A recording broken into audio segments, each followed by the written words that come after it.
Hello world, thanks for tuning in. Today I'm joined by Hal Shurtleff from the John Birch Society. He is the Northeastern Region's Director. Hal, why don't you take a minute and give us a little bio and tell us about yourself? Well, I'm born and raised and currently live in the city of Boston. And I learned a lot about how the free market system works and how government interferes with it. My father had a small drugstore, a little mom-and-pop type drugstore in Hyde Park in the 60s and early 70s. And I worked there since a very young person. And went in the Army in 77, served 2 years in Germany, a year in the 101st Airborne, and some time in the reserves. And I learned a lot without really understanding things, in the international realm. I learned that NATO was a fraud, that the military in NATO at the time were basically sitting ducks for the Warsaw Pact nations. I remember a man named Zbigniew Brzezinski who said that if the Warsaw Pact nations ever invaded Western Europe, we would give them a good portion of Western Germany. Well, I just happened to be stationed in that portion he was willing to give up. And so when I got home, I started to do some reading, and I've always been a fan of history, or a student of history, and most history books today will give you all kinds of details about battles and the equipment used in the battles and biographical sketches of certain generals. But when it comes to the reason, it's usually pretty simplistic. Well, greed caused the Depression. Adolf Hitler caused World War II. And that was it. That's the patent response. So you know everything there is to know about a battle, but what causes the battle, you just, well, it's just one guy caused it. One guy hated people. Okay.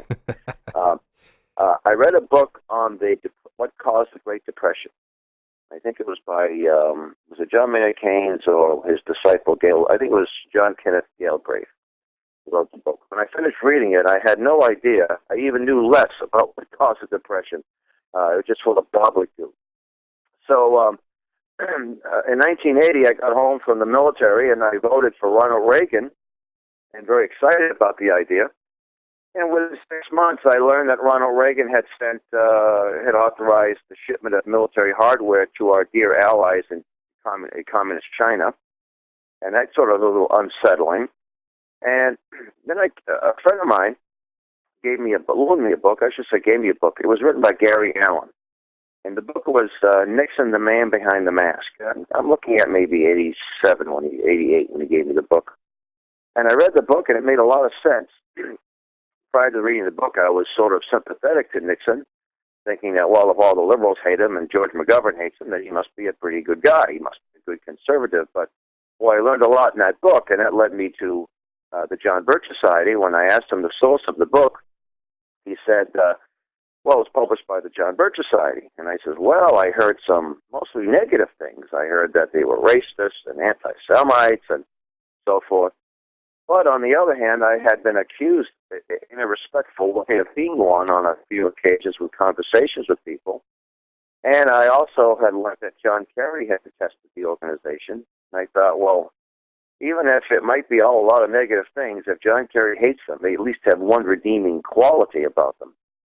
So I, like a lot of people did in those days, or some people did, but unfortunately not enough, I wrote a letter, a nice hard copy letter, and asked for some information, and I got a nice little packet with a magazine, The New American, and some pamphlets and mission statement. And I looked at this, and I said, basically, where these guys been all my life, So I joined, and I remember my first meeting. I had a lady friend, and I said, well, if anyone shows up at the door wearing white sheets, we'll quietly excuse ourselves. But that didn't happen, and here I am, 22 plus years later, on the staff of the John Birch Society since 1990. So that's a quick little biographical sketch. I'm married with 5 children. We homeschool, and we're a family of believers in the Lord. So that's a quick little biographical sketch of me. Excellent. You mentioned the name Brzezinski, Brzezinski, and yes, that kind of, I suppose, would be a good way to tie into sort of what I wanted to talk about today. Otherwise known as Big Brother. Yep. The forces that kind of at the very least, steer and guide this country, known as the Roundtable Groups, the Council on Foreign Relations, the Trilateral Commission, and various other ones throughout other regions and places in the world. They seem to be hard at work these days, don't they? Well, they certainly are. You see, these folks don't particularly rest. I don't know. They might play golf. They might enjoy plays and sports, but they have lots of money and lots of influence. And to give you an example of the influence they have, just a little thumbnail sketch of an example.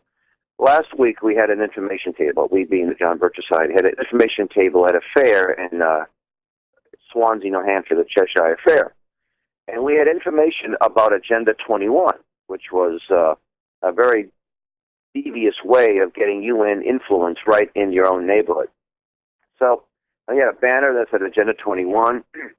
A lot of farmers go to this capital fair, dairy farmers and others, cattlemen, things like that, people like that. Also, Keene, New Hampshire is a member of ICLEI, which is an arm of the UN. And as people were coming by the table, they were signing our petition to stop illegal immigration. When I'd ask them, "Do you ever heard of Agenda 21?" I think maybe of the 100, I don't know how many hundreds of people stopped by the table in the course of 5 days, but just a handful. And no one that we identified that lived in that big town or the city of Keene knew anything about Agenda 21 or the city's membership in ICLEI. Now, we're supposed to be this information society where, we have all this wonderful information 24 hours a day at our fingertips. So why couldn't these people know about something that their town or their city joined an arm of the UN, unconstitutional entity? They didn't know. So why was that? Well, I mean, there are a lot of people that just aren't paying attention. But I visited a gentleman who was running for state rep in his region, the Marshall, Massachusetts. He's up on everything. He had no idea. You talk about a well-kept secret. So it's just an example of how we didn't know about this. The average person thinks there's tons and tons of gold in Fort Knox, and that current's probably backed by gold. They still believe that. They think the Federal Reserve Bank is part of the federal government. Well, why this glaring ignorance about things? So that's an example of this enormous influence these folks have. These folks must be sitting back laughing when they see the glaring ignorance of too many American people. It staggers the imagination. We ask people at this information table, signing the petitions, addressing these petitions to members of Congress. We'll say, "Who's your congressman or woman?" And a few people knew. And a few people had just moved into the area, so I could give them, I could excuse that, at least for a short time. And what was even worse is that some people didn't know the concept. They had no idea of why would you want to write to a congressman.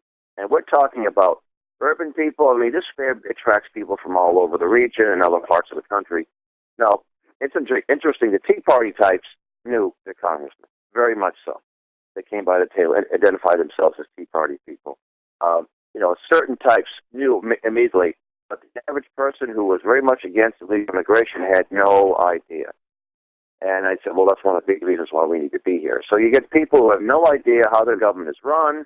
They have no idea about some of the more negative aspects of their government, and you wonder why this glaring ignorance exists. Well, we have this great public education institution that's supposed to basically turn out geniuses every year. Thousands of these geniuses graduate. Somehow it's not reflecting. No, it certainly isn't. And speaking of having no clue as to what is going on, and I am unfortunately kind of guilty of this as well, because I didn't think of it until the day before the vote, actually, is looking into whether or not the Super Congress clause had been put into the recent debt ceiling bill, which unfortunately it was. And the more I look at this debt ceiling bill, the more it looks like the entire purpose of it was basically just to pass the Super Congress, because if you look at the cuts, they're not cuts, they're caps, which doesn't cut anything. It just allows them to continue on their current levels of spending. Whatever cuts there may or may not have been included don't go into effect until 2013. It's non-binding on Congress. It just seems like it's such a joke of a bill, but until you get to this whole, what I refer to as the Imperial Council of 12 plus 1 from the executive branch. And I mean, you're far greater constitutional scholar than I am. Is there any grounds whatsoever for the Congress to have done this to us? Absolutely not. Congress has clear and defined powers laid out in Article 1 of the Constitution. The President has fewer clear and defined powers. Congress can borrow money, and they can, they appropriate all the bills that deal with money, with raising taxes. The House of Representatives. This concept of a super Congress is totally ludicrous. And in fact, in a parliamentary system of government, which is there are folks that want to change our Constitution through a constitutional convention to turn us into a parliamentary system where the executive branch basically can control the legislative branch and also can call for new votes at his or her whim. That the parties run the candidates. You simply just vote for the party slate, as they do in European nations and other nations that have a parliamentary system. This is so unconstitutional as to be ridiculous. There are joint sessions of Congress.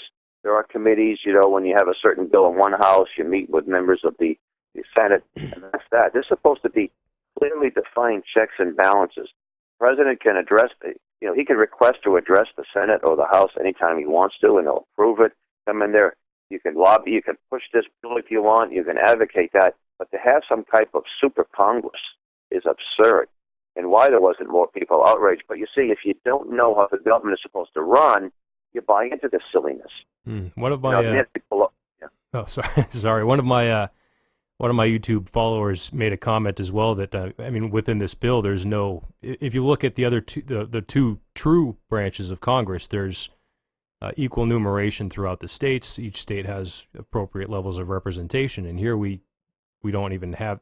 They're not even elected. These people are appointed by, I believe, the heads of each house, if I'm not mistaken. And it's completely absurd, and it's for lack of just to avoid using profanity, I'm gonna have to end it there because it's frustrating to me to that point. This is a family show, our family YouTube channel. Yeah, I try to keep it that way. It's not entirely family, but I try to keep things within the boundary of good taste as far as dialogue and diction.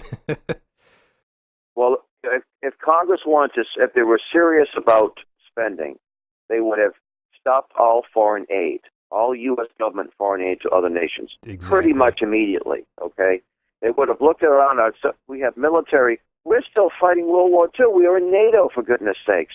Why are we even in NATO? NATO was supposed to be a military alliance to keep the Warsaw backed nations at bay, right? Well, boy, we're all one big happy family over there. Let's get out of NATO completely. We have military in other parts of the world. Why are we trying to bring so-called democracy to nations that want nothing to do with it and losing American lives as a result? Get these people home. Get them out. Definitely. That would be a nice first step. Exactly. And then maybe a follow-up step would be to stop funding the United Nations, because from my research, we've paid up to what I think like a quarter or a third of their budget on occasion. Something like, if not just the dues, but if you look at the World Bank, the International Monetary Fund, the Import-Export Bank, and all these other international entities, all of these things we should stop funding immediately. Immediately.